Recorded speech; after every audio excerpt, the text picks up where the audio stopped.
A sword owned by Joseph Smith went on display for the first time in 165 years. The 4-foot-long sword was unveiled yesterday at the Book of Mormon Prophecies conference in Midway.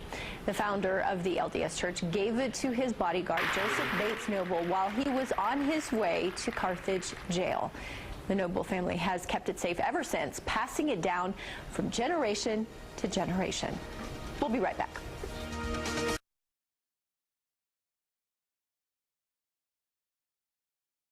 A rare piece of history is on display this weekend. For the first time in 165 years, LDS Church founder Joseph Smith's Nauvoo Legion sword is displayed in public. The 4-foot-long sword has been in the care of the Joseph Bates Noble family. They say it goes back many generations. My great-grandfather brought the sword, a ball-and-cap rifle, and the oak stick across the plains to his adobe house in West Bountiful, Utah. The Nauvoo Legion was organized by Joseph Smith to help protect the early members of the church. Smith carried the sword during the Zion's Camp March.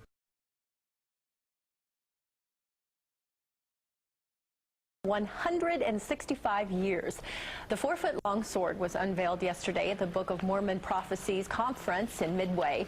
The founder of the LDS Church gave it to his bodyguard, Joseph Bates Noble, while he was on his way to Carthage jail.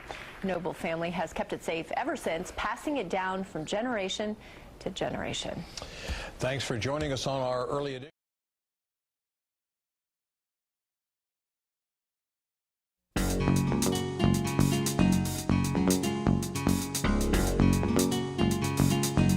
Hi, my name's Tolman. I'm on the Bountiful City Council, and today we have some exciting things taking place down here at Woods Cross High School. We have a 2-day fundraising event for our new museum. We've been raising funds for the last 4 or 5 years, and we've got about another $400,000 to go, and so we're hoping to raise a lot of good funds today with these events. Here today we can just kind of give you an overview of the early beginnings of Bountiful and what it was like. We are actually the second city in the state of Utah to be established in 1847. Peregrine Sessions came around the corner of the mountain to find a place to house the cattle for the winter. And this one scene here of the original oil painting by Lester Lee kind of depicts that area of what Bountiful was like in the very beginnings before anybody was here. And so we have a rich heritage and a rich history here in Bountiful, and so we're trying to tell that story today with these events. And we invite people to come to our little museum that we have right by the city offices, and they can find out a little bit more about the history of Bountiful. Let me take you through some of the other things that we have going on today too. We have Rod Meldrum, who is an author and lecturer on the prophecies and promises of the prophet Joseph Smith. And he has a number of publications here, and he's helped put this whole program together with some of these other speakers that we have tomorrow. And we'll let him tell a little bit about some of the things that he has going here today.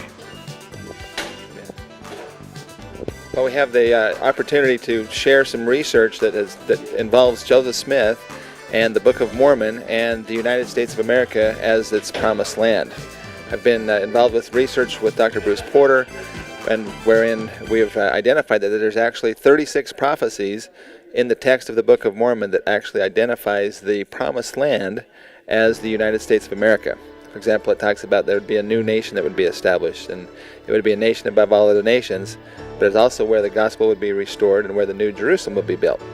And that indicates very clearly the United States. We have a number of publications available at our museum in Bountiful that talk about the early days of Bountiful, and we'd love to have you come over to our museum and purchase these. All the proceeds from the sales of these books go toward the building of our museum.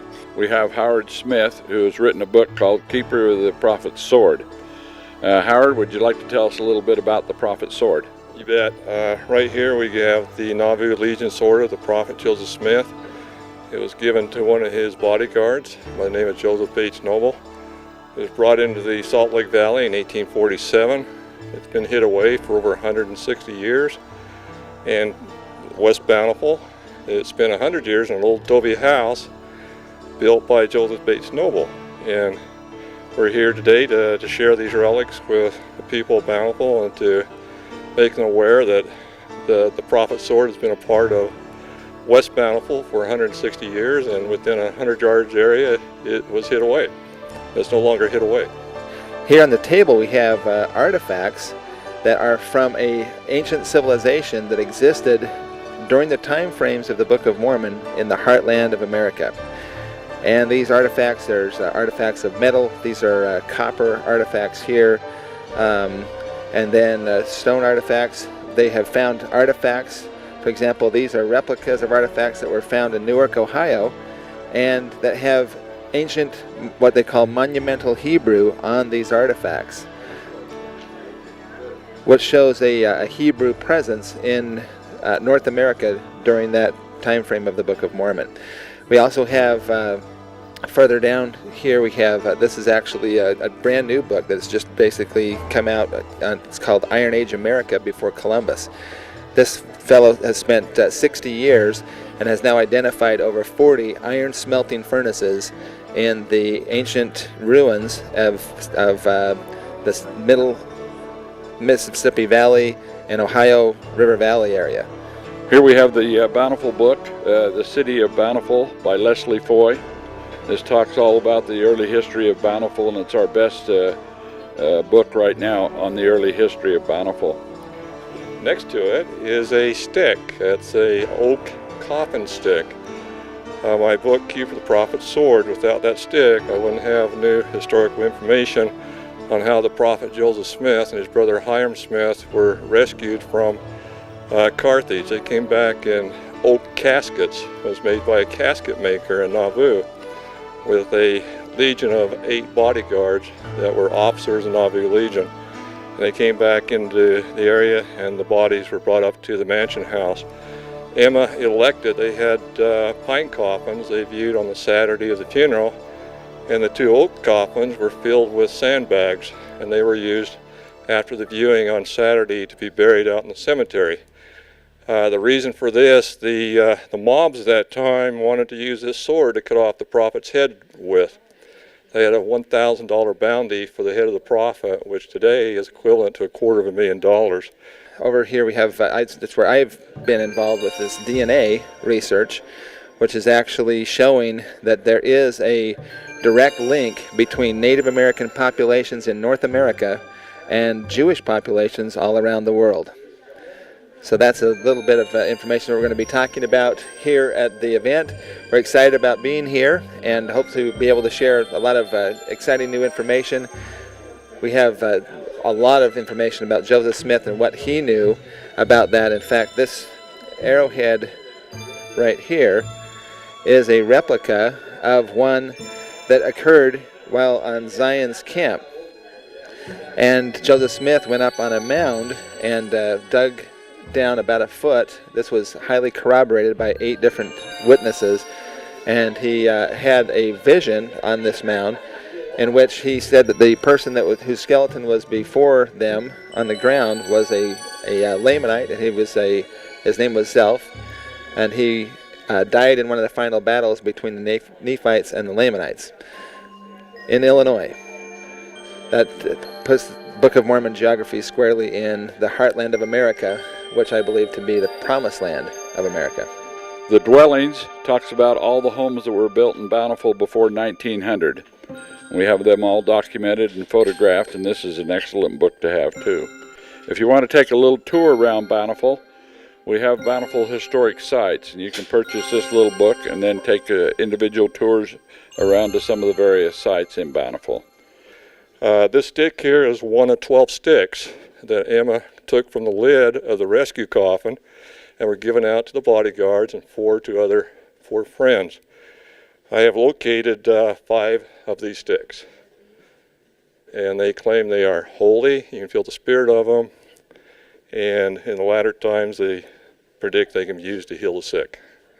One of the exciting things about this new proposed geography, which by the way is the University of Chicago, at the Divinity School actually has now said that that there is a swelling movement within the Mormon Church that prefers to believe that the Book of Mormon may have happened in North America. And you can see from this graphic that there are actually 10 different anchors in this thing. For example, the Hill Cumorah, we know where that was in New York. We know where the New Jerusalem is going to be built and where Adamanda-Yaman is located. We know where the first missionaries served, the Lamanites. And there's also DNA evidence that supports the Book of Mormon here too. And this is a publication. It's called The Heart of Bountiful Business, about all the businesses in Bountiful from the early 1900s up to the present day. And we really look forward to having this book, and it'll be there and available for us. Stoker School is one of the oldest schools in Davis County, and this is a history that we did during the centennial of that a couple of years ago. Right now it's owned by the Bountiful City, and it houses the University of Utah education.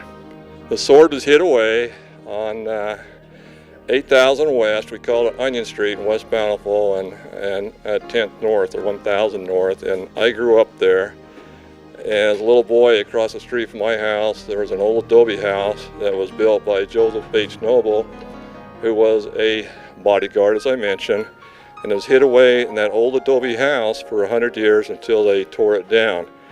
And then it went into the Uncle Dale Noble's possession. He kept that with him just a few yards away from the old adobe house. It's never really left that spot until now. That's where it's been hid away. But this one is what's really interesting. We call this historical chiasmus. Many people know about chiasmus in the Book of Mormon, and this is historical chiasmus. If this geography is correct, then what you essentially have is Book of Mormon history starting in the heartland of America, ultimately going up into the land Bountiful and up to the Hill Cumorah where their records were deposited. Then you fast forward 1400 years, Joseph Smith receives the plates at the Hill Cumorah. They come to the Ohio River Valley and build the first temple of this dispensation in Kirtland, Ohio. And then shortly they were pushed out into the Mississippi River Valley. And so what you have is essentially Book of Mormon history is on the same lands as church history. We have from the 1992 centennial celebration, we have videos that are still available called Glimpses into Bountiful Pass. It's a video narrated by Kim Birmingham, who's one of our speakers today, talks about all the early history of Bountiful. We appreciate the support of the community and those old historians of Bountiful to bring us their information, their journals, their pictures, so that we can build this museum and have a place to archive them for future generations. You know, it's really important. Bountiful is the second city in the state of Utah, and we don't have anything to show for it. And this is a time that we stand up and make it happen. Our children, our grandchildren need to know the history of the pioneers and how we got the city of beautiful homes and gardens that we have today. So we appreciate your support. Have a good time, learn a lot, and come and see us. Thank you very much.